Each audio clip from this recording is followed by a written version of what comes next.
Okay, I think it's time we kicked this one off. So hello everybody, thank you so much for joining us today. My name's Zoe and I work in the International Schools Marketing team. I'm supported this morning by my colleague Harsha, who's running the webinar. And I'm joined by 6 other presenters today, which is fantastic. And 4 of those presenters are our Trailblazer customers who embarked on being some of the first to deliver our exams online this summer. I'll introduce them a little later on in this presentation. First, I'd like to just welcome 2 of my colleagues in Pearson from the Onscreen assessment team. So shortly you'll be hearing from Alexa Hathaway. She's our customer engagement lead and she supports customers along their journey to delivering on-screen assessments. She was previously a teacher herself and she worked closely with customers on the delivery of our on-screen computer science GCSE in summer 2022, which saw over 200 UK centres take their GCSE on screen for the first time. You'll also be hearing from Julie Sinclair, who is a customer engagement lead at Pearson. Her role sees her supporting customers along their journey to delivering on-screen assessments. She was previously a senior partnership manager in the schools team, where she's worked with some of the largest UK multi-academy trusts to build innovative partnerships. And Julie was involved in on-screen assessments from the initial trials in 2020 and is delighted to be able to continue this work to support our centres. So, without further ado, a quick housekeeping briefing for you. We have disabled microphones and webcams for everybody in this webinar, so don't worry about that. You don't need to keep your background noise to a minimum. You can communicate with us via the chat box for any introduction or technical issues, but we would encourage you to use the Q&A box for any questions throughout the webinar, because then we can keep better track of what we've seen and what we've answered. We're going to allow plenty of time at the end of this session for questions and answers. At the end of the session, you'll receive an email with a recording of this webinar and a survey, and it would really help us if you were able to fill out that survey to let us know how you found today's experience.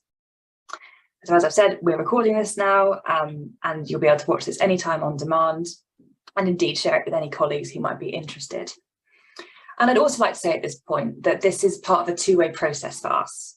We've learned a lot from working closely with a small number of pilot schools in this summer, and we're now opening up to the world using opportunities like this webinar to enhance our understanding of the sort of questions you need answering and the kind of support that will meet your needs. We may not have every answer to every nuanced scenario today, but we're going to build what we learn from these conversations into our support for schools to make sure that you get everything you need moving to on-screen. So really do ask us anything. Okay. We're going to have a quick poll so I can see where people are joining us from in the world today. So Harsha, if you could launch that for us. Might be able to do that myself, but I'm assuming that's going to run.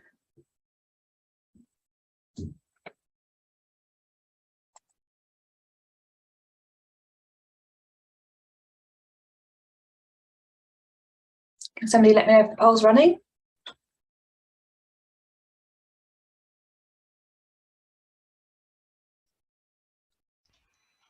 No, it's not, Zoe. Okay, let's see. Why did I not make that run? Is we've run it already? Relaunch, right, let's try that. Okay, can you see that now? Fabulous. Yes, yeah, it's up there. And in come the results, always very reassuring, thank you. Okay.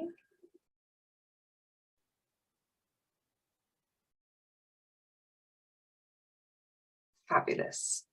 Almost everyone is jumping on that one. Fantastic. Thank you so much. Okay, good to see that split. That's really helpful for us as well, so we know where this interest is coming from, where we need support. Thank you very much for your participation. Right, I'm now going to hand over to my colleague Julie Sinclair. So Julie, take it away. Thanks, Zoe. Thanks for the introduction. That was great. And hello, everyone. And thank you again for joining us today. It's an absolute pleasure to be introducing our vision for on-screen assessment at Pearson and talking about some of the customer research that's led us to this point. Then my colleague Alexa will be taking you through the technical requirements for on-screen, after which we'll hand over to our wonderful trailblazing pilot schools, and we can't thank them enough for joining us today. So next slide, please. So to provide context for on-screen assessment, the global pandemic forced many schools to work differently by accelerating the use of digital technology in teaching, learning and formative assessment.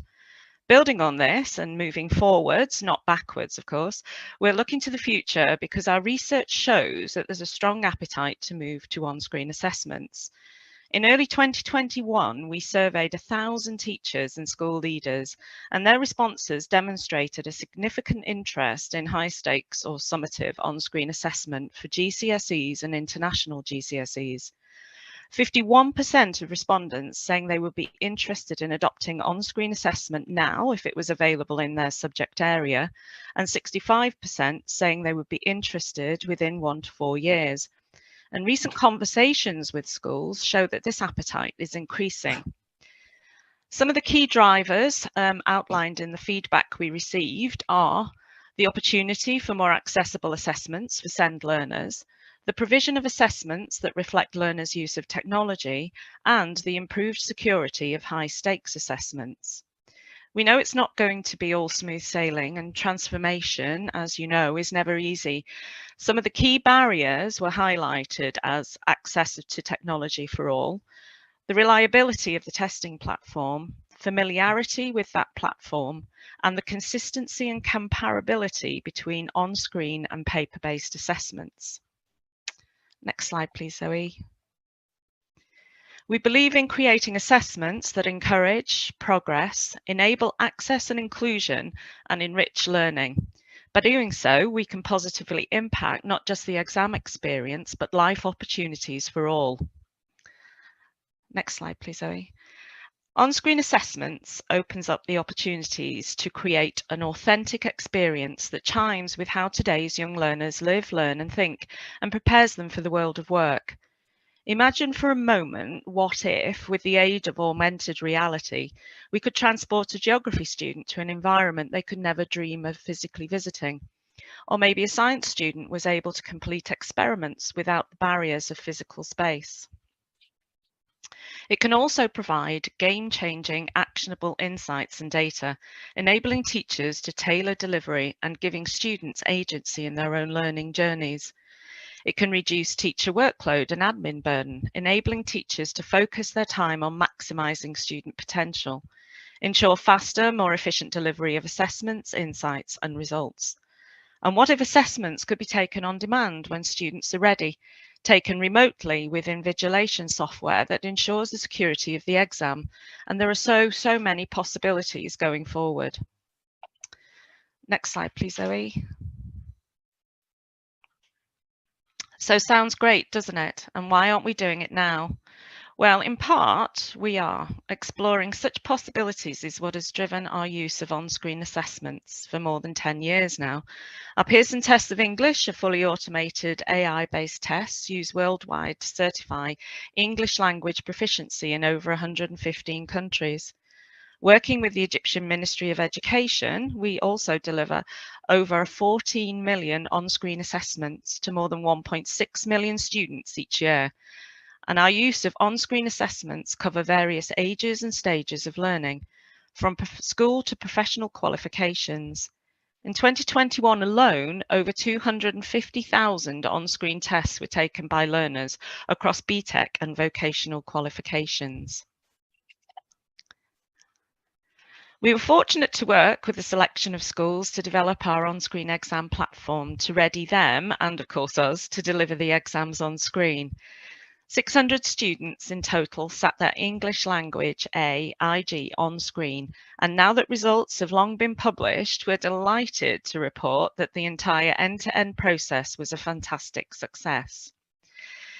So that's the end of my part of this presentation. But before I hand over to Alexa, we have another quick poll about our mock service, and we'd really love to hear from you. So do join in if you can. And thanks again, and catch up with you later.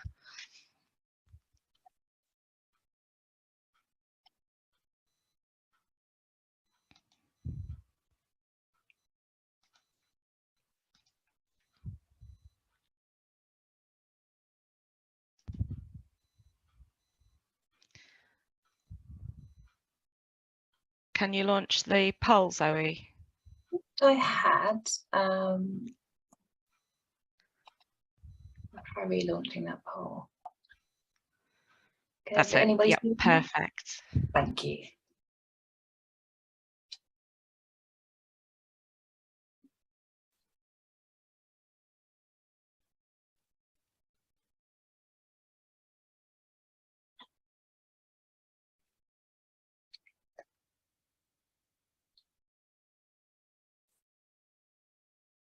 Okay, so it looks like not one person on this webinar has used one of the Pearson mocks before, which is really interesting. So that's something then we're going to put a little bit more information about in our follow-up email so that you can look into what that is and how that can support your transition to on-screen. I'm going to end this poll. Thank you very much for sharing that insight with us.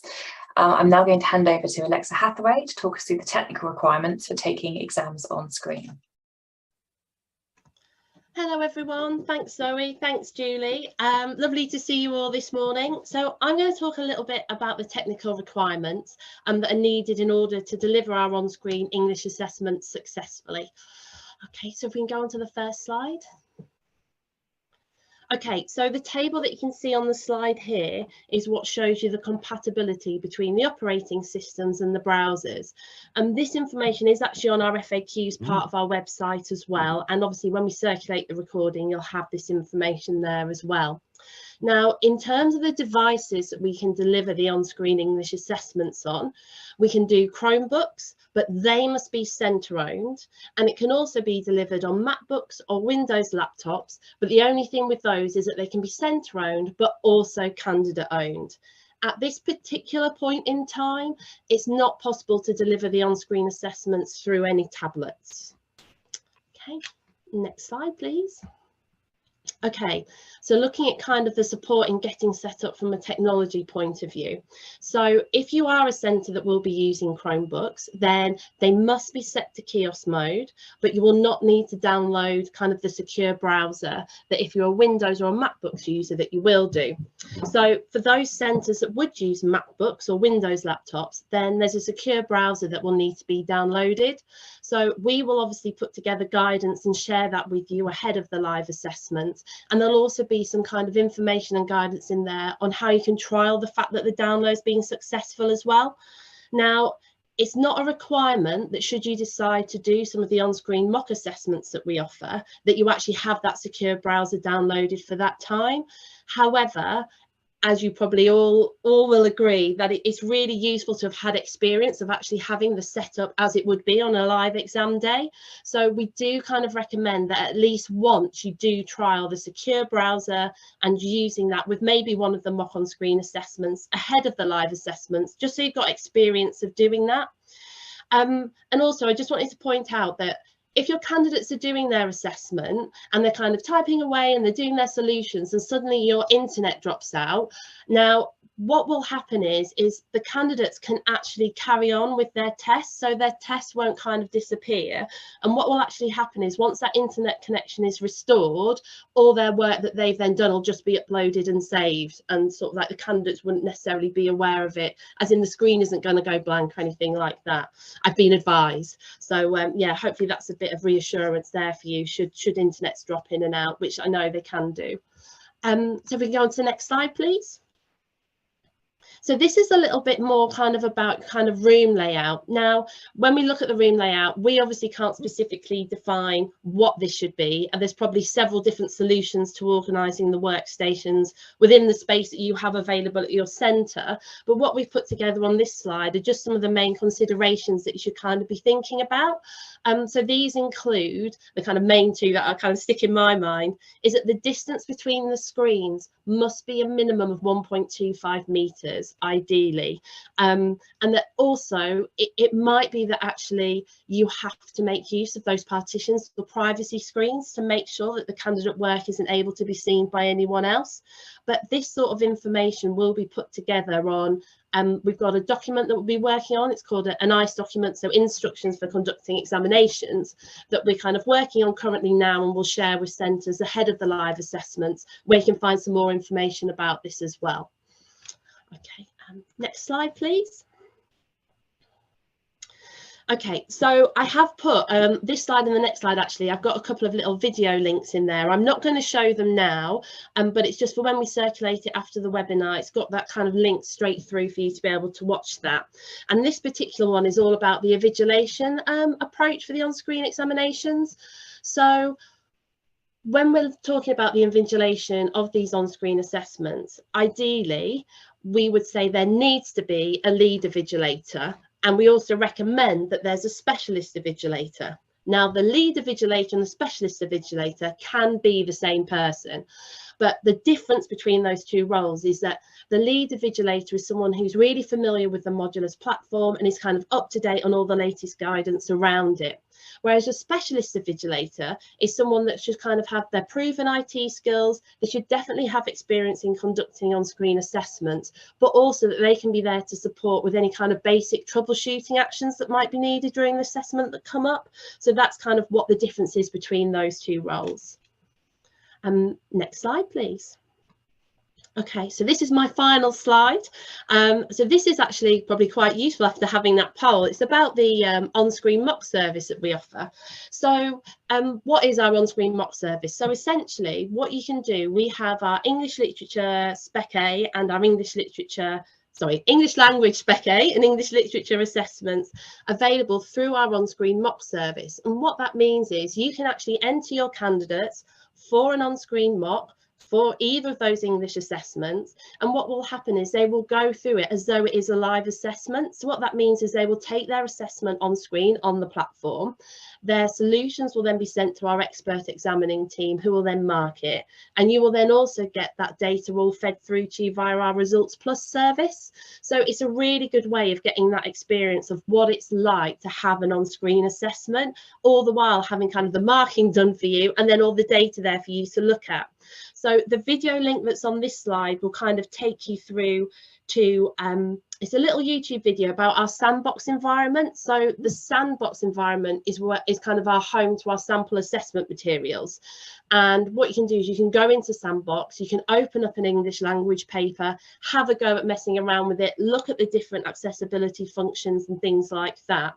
And then with the on-screen mock service, so the official mock service that you make your entries for, one thing that we did want to point out is that for the year that you would make entries for these English qualifications, you will actually be eligible for a free mock. And that's the whole package. So it's the assessment, it's the marking, and it's getting that data back on Results Plus. So we obviously offer mocks throughout the year, and it's important to know that with it being the first mock that we offer for free, any subsequent ones would be a paid for service, but it's still the same package. So the free mock and the paid for mock, the package that you get is the same. But yeah, so it might be worthwhile. Like I say, there's links on the slides here so that when it gets circulated, you can read up a bit more about it on our website. And please do get in touch if you have any questions about it. We're more than happy to support with those kind of outside of this webinar.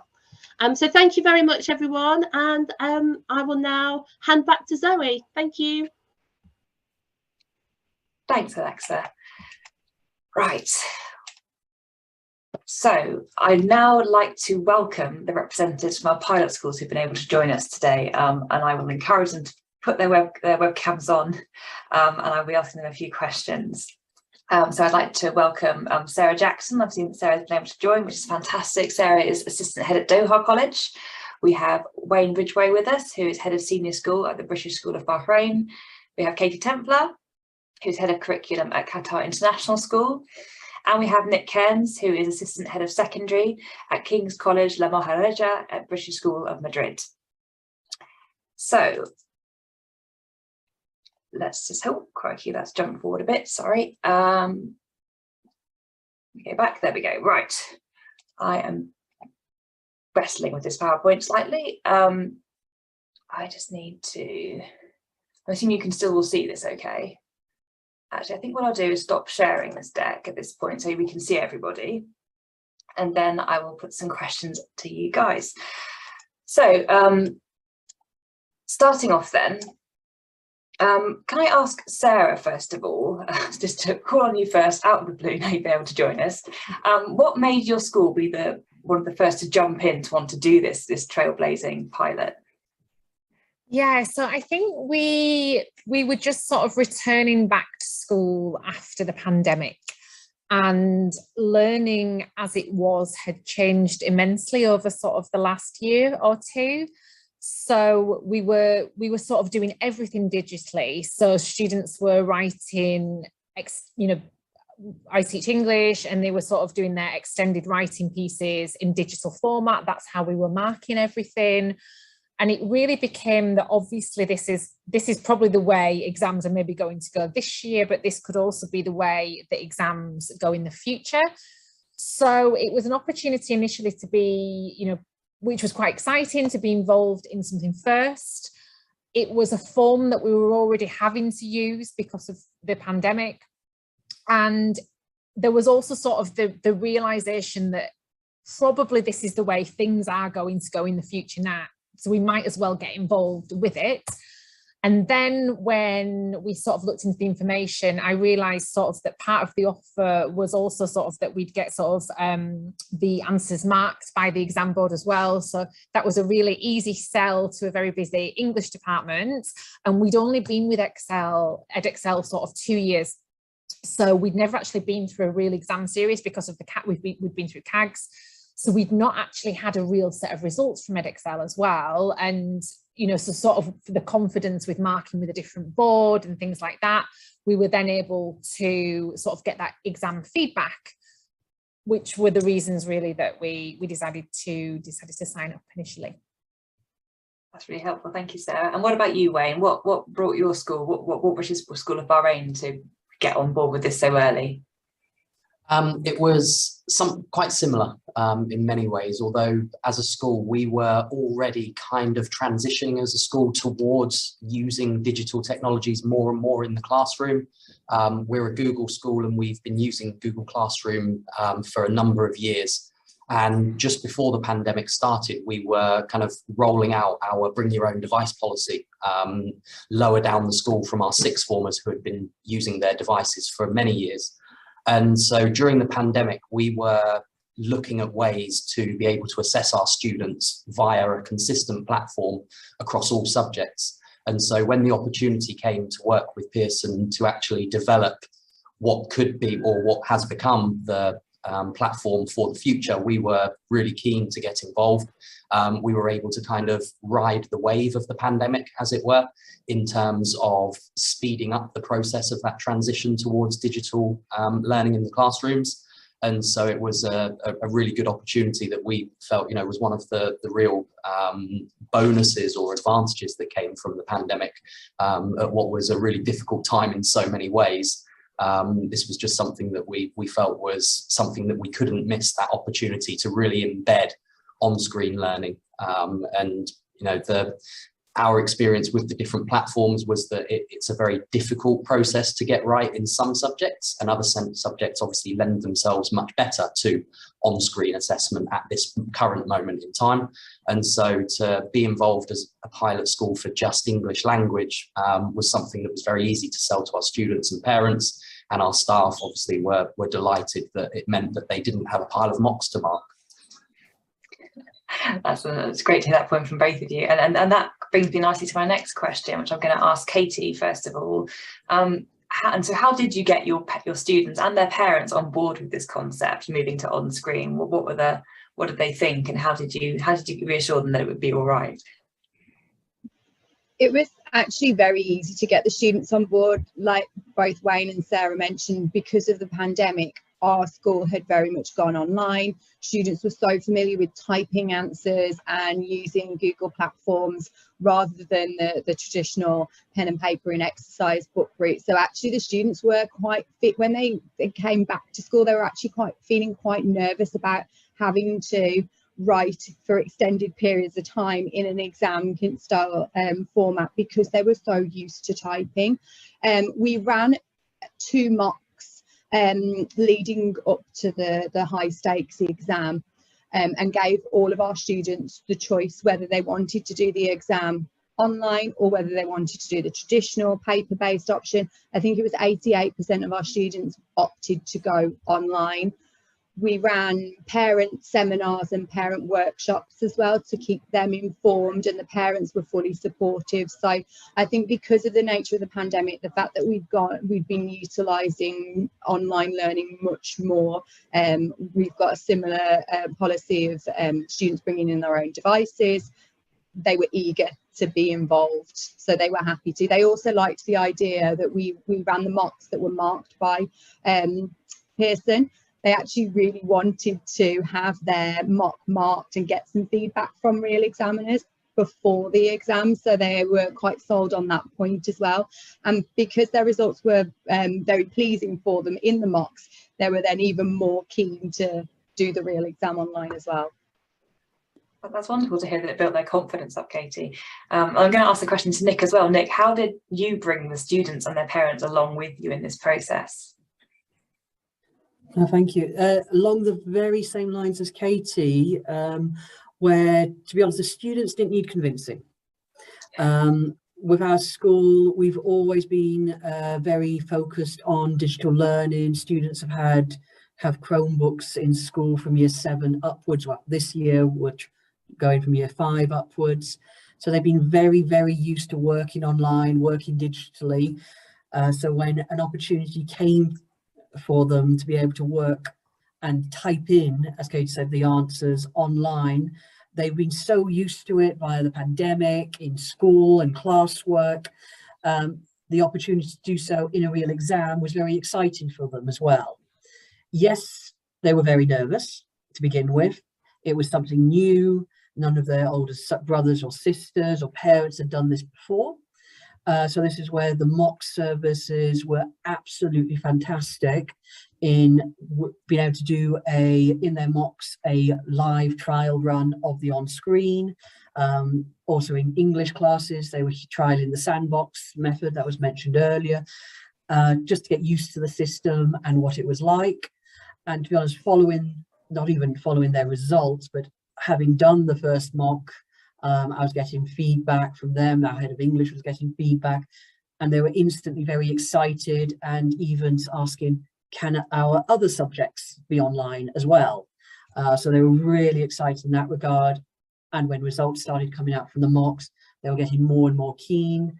They loved the flexibility of the system, being able to use all the various tools, the highlighting, the notes, the sticky notes, etc. Parents-wise, again, we ran meetings with them. We were very, very transparent about what was happening, and saying always it was with the idea, if they, the parent, or their child felt like they wanted to step away from the on-screen mock at any point after the first mock, after our second mock, or even in the lead up to the exam, they were nervous and fancied just doing written paper, that was always available to them, and that's where Pearson was fantastic with their flexibility.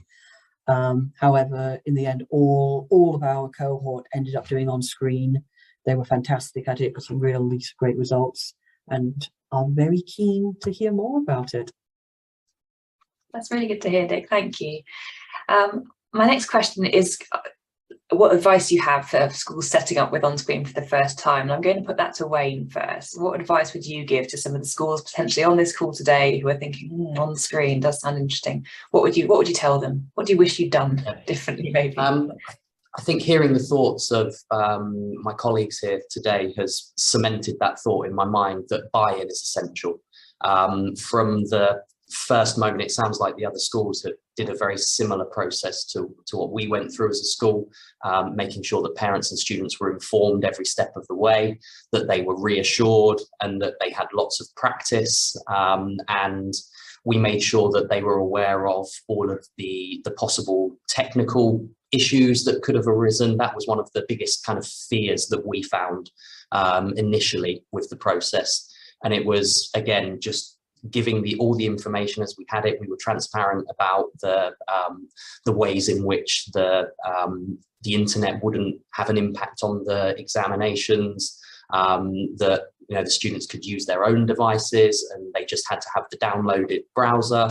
We did lots of troubleshooting with the students. So we had 2 or 3 practice runs leading up to the actual exam to make sure that the browser was working.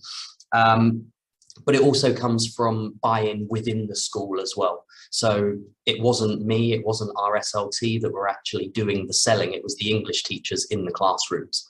So that buy-in from the department, the confidence in the teachers that this was the best way forward for them and their students. And so the teachers were involved throughout the process. We had our support staff in terms of our IT team, our operations team, so that everybody was fully involved, fully committed to the project, and also well aware that it was the best thing for our students. And ultimately, that's what was proved on results day.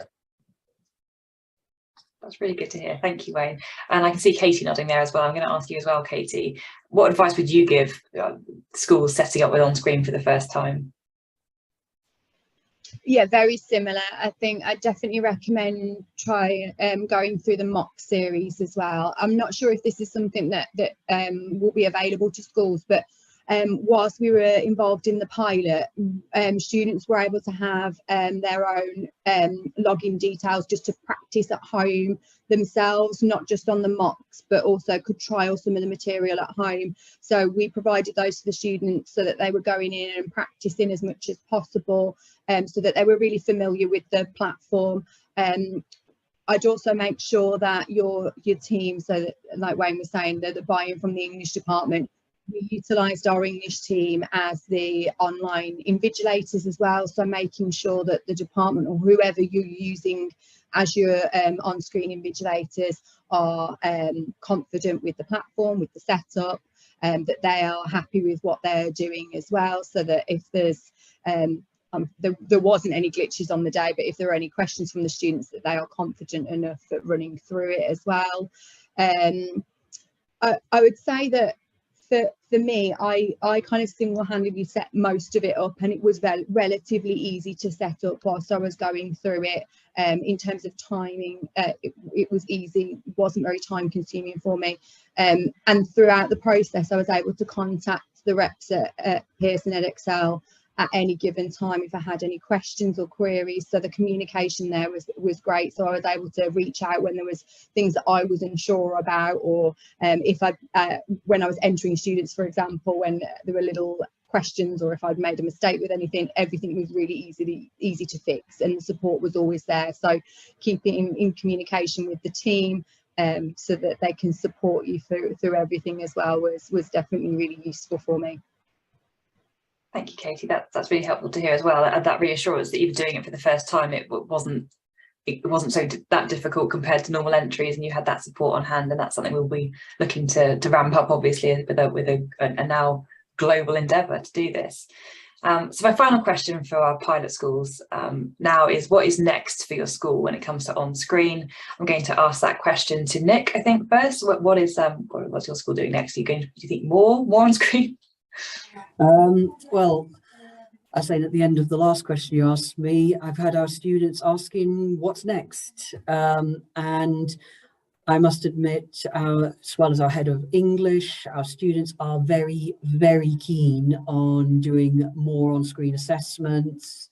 To be honest, all of our heads of department are interested in when they'll be able to have a go at themselves. Obviously, this year we're looking at English language and English literature.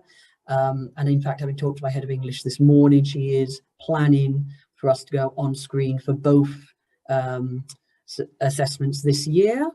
And in fact, I'm already talking to the team about setting up our on-screen mock service for this end of this term.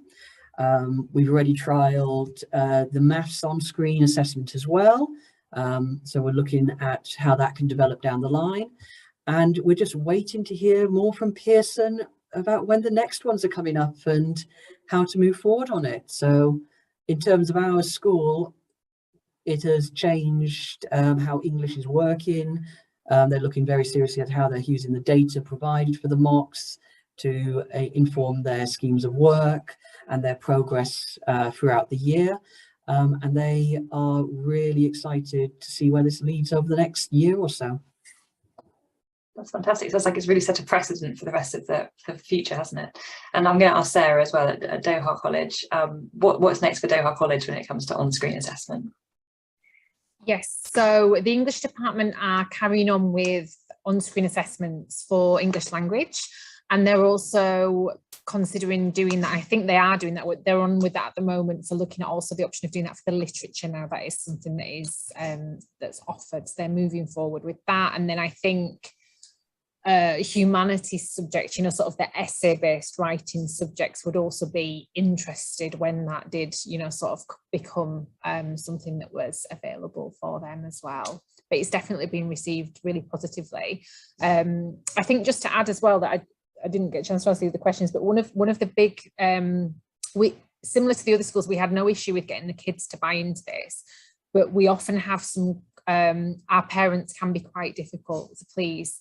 And any change, usually, especially a change on such a large scale, can often be received really negatively. So one of the things that I think is really important that you do if you're doing this for the first time is to always give you know, something as a choice, to never sort of say that this is what's going to happen. And I managed to do that by doing, we didn't do the sort of high stakes mock. We did the trial one first. So we very much, sorry, that's just the bell, but we very much sold it as, this is a trial that everybody has to, I'm sort of contradicting myself now, but this is a trial that everybody has to do. It's a trial to see if you like it, because for your real mock, you're going to get the choice of doing it online or doing it handwritten. And just to answer the question that came in the chat, it was possible. We did have some students that did it handwritten and did it online, but they were just in different rooms. So we did the first one, and actually nobody got a choice, but we sold it as something that is a choice, as in you're doing this because you'll get the option to choose for your mock which one you want to do. So that actually worked really well. There was some resistance to it, but once the students did it, I think we had similar to Katie, it was sort of almost 90% of students that did it online in the end. Fabulous. Thank you so much for sharing that. I think that will be really useful information for a lot of people on this call who are thinking about this as a next step. I'm now going to move on to some pre-submitted questions that people sent in when they registered for this webinar. So this may be people on the call now, or possibly people who weren't able to make it today but intend to pursue watching this up later on. And actually, I think the first question we've had in from Gamal Hassan is one that I will ask all of you. Maybe I'll start with Wayne, actually, because I think there's some good background here. And Gamal asks, how can we successfully implement on-screen teaching and assessment? Yeah, that's a good question. So as I was mentioning in one of the questions earlier, we were already looking at other online platforms for assessment. We had staff members trialing with Google Forms and other areas of the Google Suite, the kind of marking criteria that's available on Google Classroom. And through that trial and error approach, it became clear to us that a kind of central system that is consistent across all departments and subjects is really useful for the students in terms of them getting familiar with the way in which they're being assessed in their learning. So my advice would be to utilize those kind of centralized platforms that are available.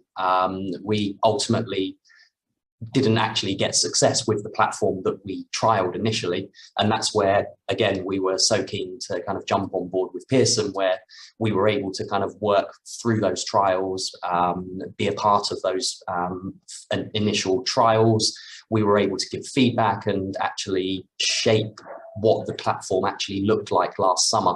And that was a real big advantage for us. So I think consistency for the students in terms of how they're working, and utilizing, as some of our colleagues have said this morning, that final assessment, that sandbox that's available, being able to go on there, and whether that's through practice, whether that's in class, where as part of your collaborative activities with students that they actually are directed to go to the sandbox and practice a question together, just so that there is regular familiarity being built as well as assessing your students.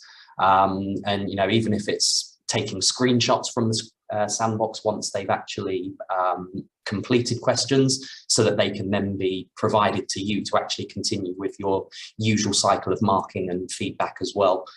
It just enables the students to feel confident and to really be happy with the system that they're using, and they therefore can focus on the assessment and the answers they're providing, rather than trying to be familiar with how to work the platform itself.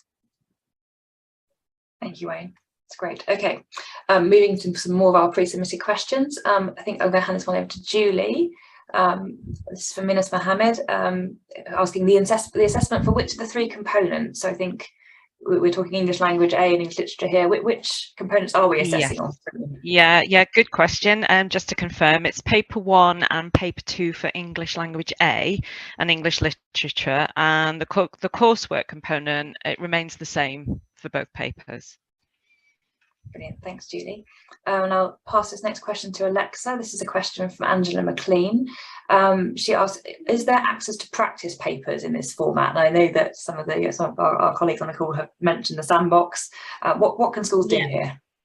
Yeah, so to kind of echo what our pilot schools have said, and kind of briefly refer back to what I mentioned earlier on in my slide. In terms of practice papers, so we have our sample assessment materials, and they are what are hosted on the sandbox. So again, just to reiterate, what this sandbox actually is you register up with your email and you log in, and in front of you, you'll have kind of 3 sections that'll have English language, English literature and maths. So if you were to click on, say, the English language, it would then take you through to the starting kind of landing page for that particular assessment. Clicking into that will then take you to what the exam paper will actually look like for your candidates if they're taking it on screen. And what I mean by that is that you have the questions kind of down your left-hand side, and on the right-hand side are the answer boxes. And within that page there is where a lot of the accessibility functionality comes into play. So they can bolden their text, italicize it, underline, there's sticky notes, there's all sorts of things. But so that's kind of the sandbox, if you like, is kind of for the sample assessment materials at this point in time. And I know there is discussion, I'm sure Julie will agree, about kind of what else might be hosted on the sandbox looking ahead to the future. But then in terms of other kind of more rigorous practice assessments, if you like, that's where our on-screen mock service comes in, because that would be a sort of a full-on exam experience for those candidates, in that they are taking an assessment in exam conditions, and they're then getting marked by our team of expert examiners. And so the data that you get back from that then feeds through into Results Plus is just like as if it was a live assessment, really. All those kind of features remain. So just to kind of let you know a bit about the material for the mock service, at the moment, it's actually the summer 2022 papers that are available for the autumn term through the mock service, and then the January 2023 papers, they're going to be available through the mock service from about the beginning of March.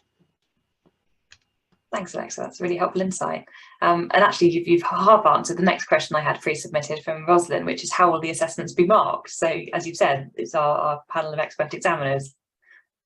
Yeah, exactly. So I think I was quite interested by this question, because in actual fact, what happens, we felt like maybe this question, when I looked at it, I thought, I wonder if they're wondering what the difference is between paper-based and on-screen in terms of the marking.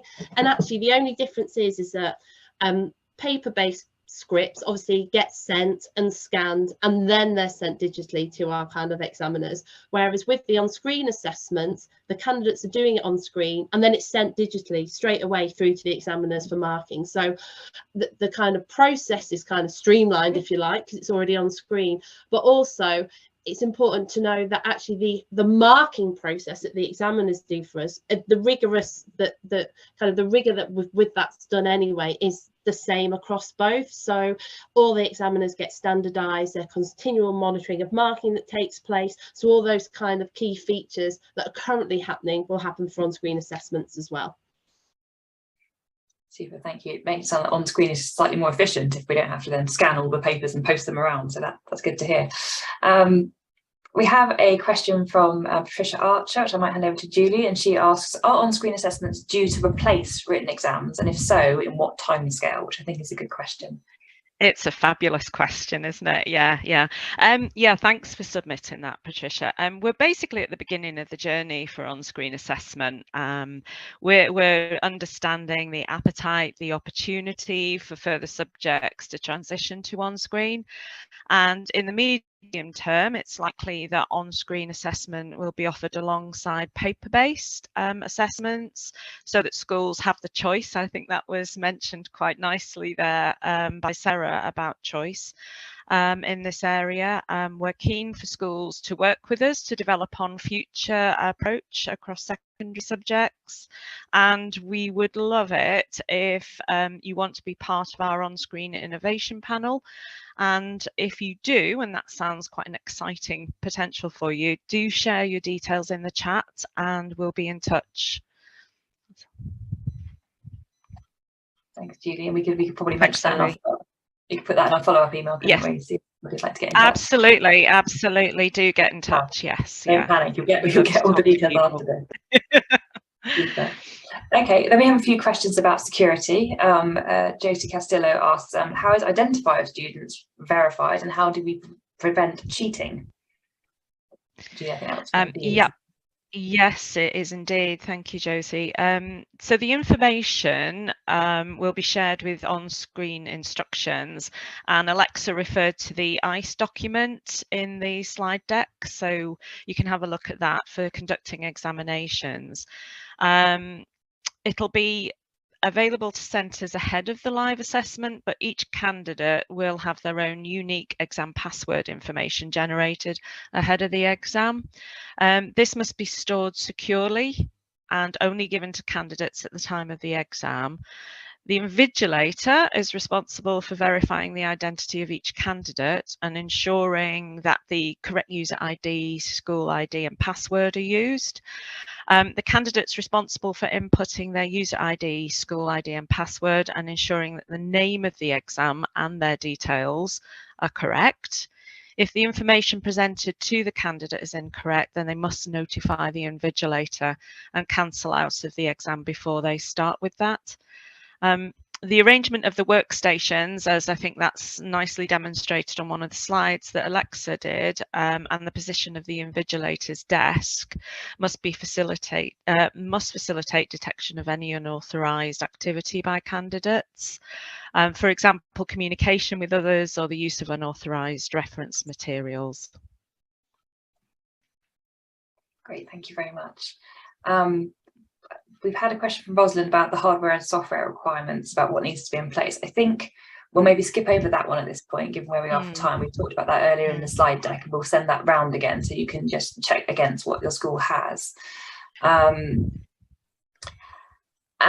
we also had a few pre-submitted questions about devices and contingency for loss of the internet connection if things crash, if batteries run out on laptops, you know, what then happens. And I think what we probably say there is that, as was touched upon in the presentation, loss of internet during the exam itself is something we definitely have contingency for. You know, students won't even notice that anything has changed. It shouldn't phase them during the exam itself.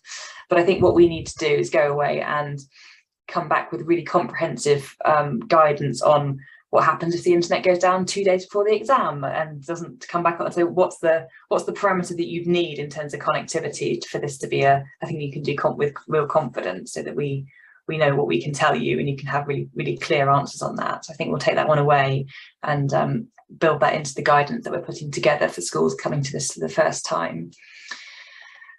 Another question I'll put to the schools, actually, while I've got you here. A question from Kat Sanders. She says, what kind of devices did you use for your students? Did you have to purchase any additional devices for the exams? And did the students have a choice of what they used? So I'll invite anyone from the pilot schools to jump in on that one, I think. I don't mind starting.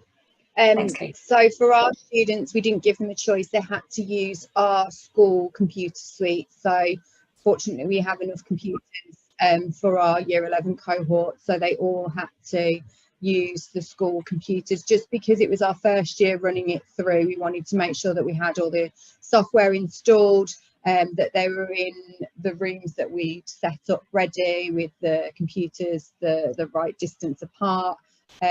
and just in terms of our own kind of peace of mind, we just wanted to make sure that we were utilising equipment that we knew worked and we trusted. Thank you. Anybody else got an insight on that, on device use? Wayne? Yeah, I'm happy to answer. So we did a complete 360 on that. So we had our students use their own devices, and they were tested, as I mentioned previously, on a number of trial assessments leading up to the exam day. And on the day of the exam, we had the students come into school earlier than they would normally, and we did more testing with their devices. And then we had our IT team on hand with a few spare devices just in case. But we were confident leading up to that exam that the students' devices work. They had the browser installed, it was working as it should. And we had lots of technical support on hand for logging into the program well ahead of time before the exam actually was due to start. Thank you, that's really helpful. Right, we've still got about 23 questions in the chat and about 7 minutes left on this webinar.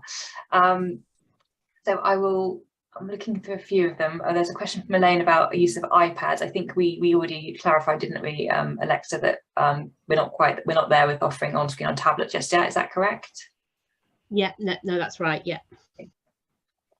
Maybe something for the future. Oh, I've done that. Answer that question now. So super. We talked about candidates' devices. We talked about teaching and learning. If anyone sees something in the chat they'd particularly like to answer, do jump in. We talked about the blend of choosing on screen or paper and the opportunity to do both routes with your cohort if there are different preferences within your student body. Would they all have to sit in the same room is a question someone has, or can they be, it sounds to me like you would possibly split them into different rooms if they're having different experiential what routes do that exam, but is that right? Does anybody know? We had several exam rooms, so we had all of our students in the hall that were doing paper, and then we had several computer suites for all of the students that were online. Yeah, I think I would, because you'd be given different instructions to them, so it would be easy to put them in different places, certainly. Super. Okay, great. Thank you. Kiana Hannah asks, is it possible for candidates to sit the exam at home with an invigilator, or do they have to be physically in the exam centre? My understanding is at the moment we are conducting on screen in an exam centre, but I put that to my colleagues to say where we're up to with invigilation. Yeah, for our school, that was something that we were very careful with the language we were using when selling it. So it was very much on-screen assessment, not online assessment. So because at the time we only since September this year have we been back to compulsory face-to-face learning. So even during the trials of the on-screen assessment and the academic year leading up to it, we still had nationally the opportunity students to choose whether they wanted to be taught in school or online via remote learning.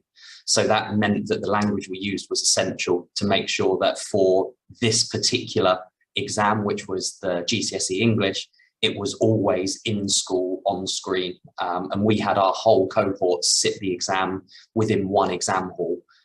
So that was why our IT team, our operations team, was so central to that process, so that we could actually have the hall set up with individual plug points for the students. We made sure we had additional internet access points for the Wi-Fi to make sure that it was able to run smoothly. And we also made sure that with agreement of Pearson, we actually started the assessment as a wave across the hall. So we didn't have everybody start at the exact same moment because we were worried about the surge to both the PowerPoints and also the internet. So it was over the space of about 15 minutes that we actually started the assessment as a stagger for the hall. And that was acceptable by Pearson, and it also meant that there were absolutely no issues on the day with the assessment.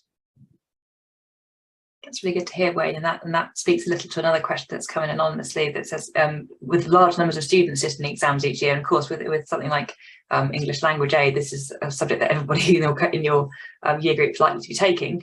Can there be staggered sittings? You've only got limited numbers of devices.